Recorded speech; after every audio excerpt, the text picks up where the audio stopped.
I was that kid when I grew up. I came from my mom is first generation Italian.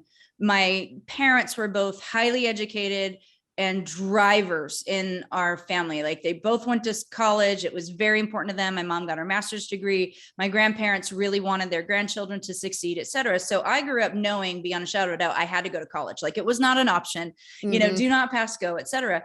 And I remember when I was about 12, because I didn't want to be a teacher like my mom, and I didn't want to be an electrical engineer like my dad. And my mom was like, what do you want to be when you grow up? And I said, I want to be a child psychologist. And she's like, if you can spell that, I'll believe you. And I'm like, okay. So I spelled it. And I was like, I'm going to be that. And so like from age 12, we started talking about what does being a psychologist mean? Like it was that I was that kid. Wow. I read encyclopedias. I had to go look things up in the dictionary. They never answered questions for you. They would say, well, how would you spell it? Spell it out, read it out. What do you want to learn? Because we were just avid readers, and that was just really important for my family. So we went through that, trajectory through school, and being a collegiate athlete was just a privilege and an honor. Like I didn't seek out a soccer scholarship. This was back in the days when there weren't scholarships really to be had. So when I was offered scholarships at various colleges, I was just stunned. I was like, okay, that's awesome. Like I didn't pursue that. It was pursuing school. And then it was like, well, where would I rather get my degree? If I had an injury and I couldn't compete anymore, where would I rather get my degree from? And Cal, I mean, are you kidding? Like, absolutely. That's where I want to go. And so I studied psychology, and then because my family was really focused on learning and growing and growth and all this stuff, I also minored in African-American studies. So I had an African-American literature minor. And I just loved learning from the professors. I loved learning from the students. I loved the entire experience of playing ball there. But when you graduate with a psych degree with 20,000 other grads, what do? You go back to school. So then I moved to Michigan and did my master's degree in Kalamazoo, Michigan, which is culture shock. You can talk about that if you want. And did my master's degree there. And at 25, I got my master's degree and became a family therapist. Wow. And that's what I did for about 7 years. And the type of therapy that I did was really intense. It was not couch therapy. I worked with severely abused children, and I had to do work in the communities and with law enforcement, with juvenile systems, with behavioral units. And I witnessed some really gnarly stuff. And, when you're a young person, which I was a young person, seeing what we do to other young people, it took its toll on me. And I was like, I just can't do this anymore. And so 7.5 years of college and grad school, 7 years of therapy. At 29, I quit everything. And my family's like, what are you doing? What are you doing?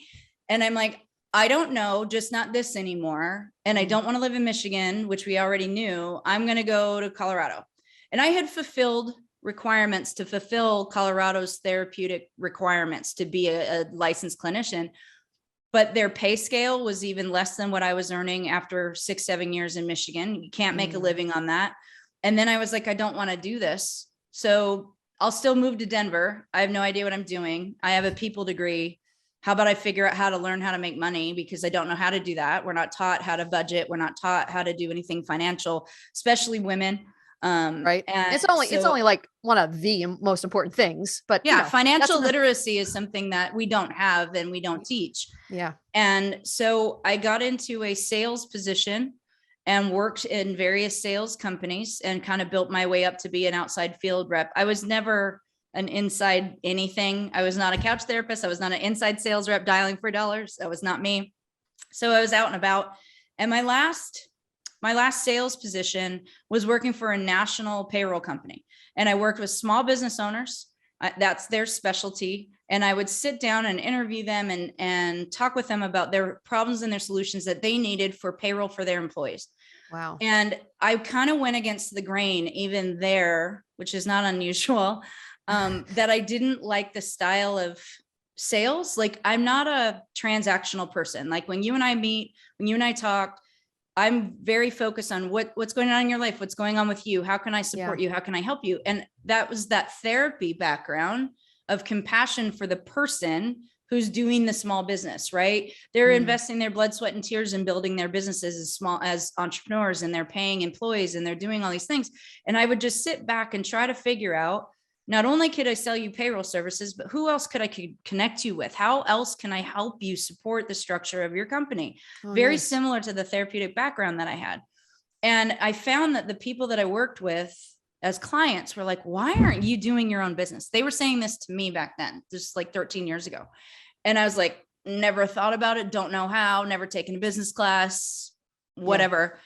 And then finally I got burned out. I got burned out in the corporate structure that I was in, the grind that, I would hit goals and then they'd make your goals bigger and your paycheck would get smaller. And, this quota chasing and carrot dangling and these things. And it just didn't suit my personality. And one of the women that I had worked for was not a healthy dynamic. She and I butted heads in a way where she was severely abusive, and we found ways to manage it. They switched me to another person. They pushed her to another state. Like it got ugly for a minute. And then I came home to see my nephew. My nieces and nephew are my kiddos. And my eldest nephew was 19 at the time. And he's just like, Aunt Kim, you support me in everything I do, but you're miserable. And I'm having a hard time when you're telling me, hey, do your goals, do your dreams, walking along the beach in California. And I'm looking at you and you're not happy and you're not doing the things you want to do. And that's an aha moment, right? Like someone that you value their opinion so much because they're your kids or they're your family member, your spouse or your friend or your fiance or whomever. He was like, you're not walking your walk. And I was like, okay. So when you ask the question, how did we get here? It started then. And 3 weeks later, I quit my job with no safety net. I don't recommend that. But people get fired and they have to start all over. Right. Like if it's a choice, I highly recommend you don't choose to do that. But I did, and decided I was going to build a coffee shop. So I thought, how can I bring a California vibe to Denver? How can I bring my nephew to come live with me? I had bought my own condo, all these things. And so we had this plan that he was going to come and he wanted to be a chef. And so I was like, I'll build a coffee shop and we can do this whole thing. And my advisor was like, nope, that's not what I recommend with what little money you have. You may be passionate about it, but you want to move back to California. You don't want to bring California here. I've known you for a long time. I'm advising you not to do that, to slow your roll and to figure out really what the vehicle is going to be for you to get back to California. And so I had to slow down to speed up, as I tell people. And I spent a long time really figuring out, what did I want? Where did I want to go? How do I want to do this? And you asked about goal setting. If we can go, you want to go into that later, we can. Yeah. And I really sat back and just said, I've got to figure out something else. And that's what my whole book is about, is how this came about. That whole concept of building a cleaning company from originally thinking I was going to do a coffee shop.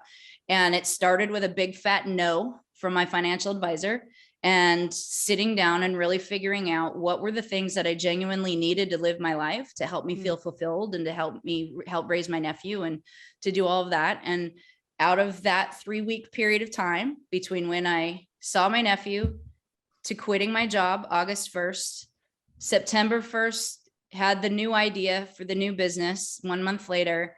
And October 1st, I had my first cleaning client and went from a payroll rep to a business owner in 2 months. Wow. Holy smokes. And then 10 years, 2010 to 2020, I scaled my business, moved back home to California, ran my business for 2 years, 3 years absentee, and then sold it in 2020, 2 days before COVID shut down the world. Oh my gosh. And it was a cleaning company? It was a cleaning company locally based in Denver while I ran it here in California. Wow. I'm sure they're doing well. Well, I saved my money and I did. Denver and California is the same price. People don't realize it's the same price. Yeah. And wow. Because I also learned how to manage my money and understand the market and understand what I was doing. Again, it's financial literacy, and it's understanding to that you don't get overwhelmed with the idea that it may be big, and to self-reject. Like I mentioned earlier, you don't want to self-reject. If that's your goal, you figure out how to do it. So I decreased all of my expenses. If I knew my housing was going to be more, and decreased all of my expenses, got myself in position where the debt was completely minimized as much as I could. And it was only a $500 difference between me living in Denver and owning my condo and me living where I live currently. And, being able to walk through that process is a powerful tool to help, anyone else, teaching them how to build their goals and dreams. And what do you need to do in order to live the life that you want? Yeah. And so that's realistic. That's practical. Yeah. Right. That's like it's head in the clouds, but feet on the ground, 100%. Thanks for watching Practical Talk on YouTube. Listen to full episodes on Spotify and Apple Podcasts. And while you're there, be sure to hit that subscribe button.